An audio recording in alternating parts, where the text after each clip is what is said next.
Whew. So everyone, I'm in just the same amount of disbelief as you are, but it looks like after years and years of rumors saying that Final Cut Pro is coming to the iPad, Apple, with a press release, announced that Final Cut Pro as well as Logic Pro will be coming out with an iPadOS specific version, which is amazing to finally hear. Now, I've been a LumaFusion user for about 4 years now, and I've had over 1,000 YouTube videos created on LumaFusion, so I am excited for Final Cut Pro, but I'm also kind of sad that I'm probably gonna have to leave LumaFusion for Final Cut Pro. But in this video, let's talk about everything we expect with Final Cut Pro, from release date to support on which devices and everything in between, as well as the types of videos that we will be releasing talking about Final Cut Pro on the iPad. Because as you know, the iPad Pro is what I used to edit all of my video, and I have been using an iPad Pro since 2018 to do so Final Cut Pro on the iPad has been a long time coming for me. Let's get into it. So firstly, let's get out of the way the release date as well as the pricing for Final Cut Pro, and for this video I'm going to be mainly talking about Final Cut Pro. We might have another video on Logic Pro, but this one's going to be specifically about Final Cut Pro on the iPad. So from the announcement, May 23rd is the actual release date. So on May 23rd, anybody can go into the App Store, download Final Cut Pro, get a 1-month free trial, which is a nice little touch. But this is going to be a subscription service, which is different from the desktop version. The desktop version has always been, I believe, either $199 or $299, depending on when you get it and what types of deals they have, but it's always been a one-time purchase. And I've seen people that have used that same one-time purchase for over 12 years with Final Cut Pro, versus this, it's going to be a subscription-based service at $5 a month or $50 a year if you want to pay that up front and save yourself $10 throughout the year. So now that we have that out of the way, there's a bunch of questions that I have that Apple answered some during their press release, but the main thing that I want to know is how is this going to compare to the Final Cut Pro on desktop, right? Because it can't be a full one-to-one conversion going from desktop down to iPadOS, because iPadOS is technically a touch-first interface, so there has to be tools that correspond with that touch-first interface with Final Cut Pro to really take full advantage of the iPad Pro in general. So Apple says they're introducing something called a new jog wheel, which makes the editing process easier than ever and enables users to interact with content in new ways compared to how you actually interact with that content on Final Cut Pro for desktop. But there are going to be a lot of similarities, and we're still going to have the magnetic timeline, the ability to move those clips and make fast frame accurate edits with just a tap of a finger, but that's going to be the difference, right? You're going to be using your finger and your Apple Pencil a lot more than you would, let's say, your mouse or a trackpad compared to on the desktop version. And then also, there is Apple Pencil 2 support on the iPad, so how's Apple going to bring in Apple Pencil support into Final Cut Pro? And they answer that pretty quickly, because what I think is going to be an amazing addition is the fact that you're going to be able to live draw and actually handwrite whatever you want on top of footage and then have that be part of the actual edit inside of Final Cut Pro, which is absolutely amazing. So you no longer have to add text, type out your text, find your font. If you just want to write something or you do an arrow, or maybe you have a tutorial that you're working on that you want to edit with actual handwritten notes on there, you can actually just do it by pulling out your Apple Pencil 2 and writing directly on the actual viewfinder or directly on the actual iPad itself, which is great. And then if you do have the M2 version of the iPad Pro, then you will have the hover feature, and the hover feature is said to be able to allow you to scrub through your timeline without actually touching the actual screen of the iPad, which let's see how much actual efficiency that brings to anybody. So then that also brings me to the compatibility of these iPads and Final Cut Pro. So in order for you to use Final Cut Pro, you will need an M1 or an M2 powered iPad. So that will include the M1 and M2 iPad Pros, both in the 11-inch and the 12.9-inch variant, but then you also have the ability to use Final Cut Pro on the M1 iPad Air. So if you do have an M1 iPad Air, or you're looking to get an iPad just for Final Cut Pro editing, the cheapest entry point is going to be that $600 64 gig iPad Air, which, again, if you're using Final Cut Pro to edit, you probably need more storage than 64 gigs, but that is the cheapest entry point. And then of course, in my opinion, it's going to look the best on the 12.9-inch iPad Pro with that mini LED, or their Liquid Retina XDR display that Apple likes to call it, because the 12.9-inch iPad Pro is the only iPad to have that screen text, so the color is going to be extremely accurate, it's going to be easy to use, and that's going to be the best one-to-one representation of what you're actually exporting outside of Final Cut Pro. And then Apple goes on in their press release to start talking about how you can actually use the camera on the iPad Pro itself.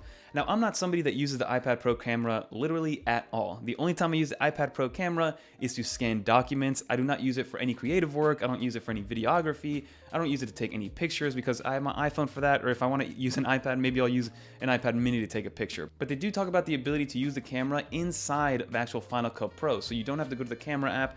You can actually turn on the camera and start recording directly from Final Cut Pro, while being able to monitor the audio coming from the iPad, while also being able to see how much more time you have remaining in terms of storage space. That actually equates to how much time you're actually recording. And also you can manually and in live format change like the white balance and the saturation the focus and the exposure and things of that nature while you're recording directly in Final Cut Pro. So I can see some use cases overall if you're in great lighting, if you're outdoors, if you just want to use your iPad as your end-all be-all to record everything. So I can see some use cases where that is happening, but for me personally, I probably will not be doing that. Maybe I'll do it for a demo video to show you guys what it's like, but I can't see myself kind of using the iPad as maybe my A-roll or my B-roll camera. But one nice perk of that is that the M2 iPad Pro, for instance, does have ProRes compatibility, and you're able to record in ProRes, and then Final Cut Pro can actually edit that ProRes footage. So it's now officially a one-stop shop. You can use your iPad to record everything from video and audio, and then you can edit everything inside of Final Cut Pro without having to turn on any dongles, without having to use any external cameras. And again, if you're somebody that wants to get into the creative space, maybe the 11-inch iPad Pro, because of that form factor, could be for you to actually get you from beginning to end, from ideation to recording to editing to posting on YouTube or posting on whatever socials you want to post on. And then of course you do get multicam editing with Final Cut Pro, which is something that I'm definitely going to test out because LumaFusion recently did release multicam editing as an add-on to their product. And then Apple is touting some new machine learning activities, machine learning kind of software features. So the first one that they talk about is something called scene removal mask. So it's basically, if you are using a green screen, you can actually just remove the background and add a background directly on Final Cut Pro without needing an extra plugin or without needing to get outside of Final Cut Pro. So that's a great little perk. And then if you're somebody who likes to cut up your footage and post it on vertical content platforms versus horizontal content platforms like YouTube, YouTube Shorts, TikTok, Apple has that directly built in. So if you want to auto crop and adjust your footage, there is a feature for that built into Final Cut Pro. And there's also that voice isolation, which is something that for on LumaFusion, you need to go outside, download a secondary app, add it as a plugin, and sometimes it was hit or miss, but now there's voice isolation and voice recognition built directly into Final Cut Pro, which will help out from an audio standpoint. And then of course you have all the plugins that are already built for Final Cut Pro, right? You're able to use Pro Graphics, add effects, add different audio, and be able to use them pretty much in any format that is needed, in any format that Final Cut Pro supports, which is great because you're already coming into this Final Cut Pro ecosystem that's been around for years and years. So being able to use your plugins and your add-ons and your graphics and your effects that you've already paid for is going to be great to include in Final Cut Pro.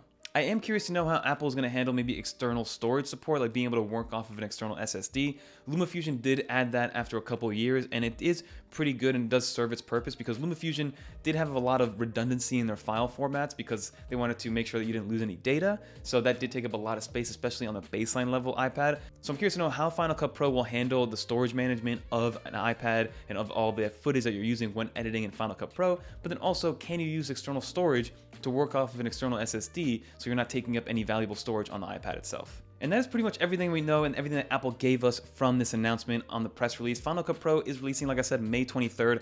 I'm extremely excited. I want to see what it's all about. I want to see if it's going to replace LumaFusion for me, because LumaFusion to me is kind of that middle high tier in terms of how much capability it has as a video editor on the iPad, but then Final Cut Pro should be a tier above that ideally. And let's see, for $5 a month, it's a no-brainer if it's something that you do as a profession, in my opinion. So let's see if it's actually worth all the hype. May 23rd is the day that it's actually released. I'm trying to get some early access to be able to play with it and give you guys my honest feedback early on, but if not, I'm going to play with it and then eventually get a video out to give you guys my overview, my reaction, how it works, compare it to LumaFusion, kind of give you some nuanced tips on how it works with external storage and other plugins, what works, what doesn't. Is it a one-to-one? Is a touch-first interface better than the desktop interface that we're so used to? So those are all questions that I have, and leave some questions down below of what you guys are curious about before you actually dive in, because I want to answer everything that you guys have when it comes to Final Cut Pro on iPadOS. But all in all, I'm excited. I can't believe Apple's actually bringing Final Cut Pro to the iPad after years and years of the leaks and rumors saying it's coming this year, but now Apple is releasing it even before WWDC, which is very surprising. So maybe this is a foreshadow of maybe a larger iPad coming out during WWDC. You know, a man can dream. But that's going to do it, everybody. If you made it to the end, leave a little dolphin in the comments down below so I know that you made it to the end. Leave some questions and comments and let me know what you guys think about this new addition to iPadOS of Final Cut Pro. Is this enough to now replace your laptop? Is it still worth it to get a laptop versus an iPad? All questions that are now questions that need to be answered moving forward. But if you guys want to watch more iPadOS, macOS, or iOS videos, click on one of these right here. And until next time, I'm Fernando, and I'm out of here, everybody. Peace.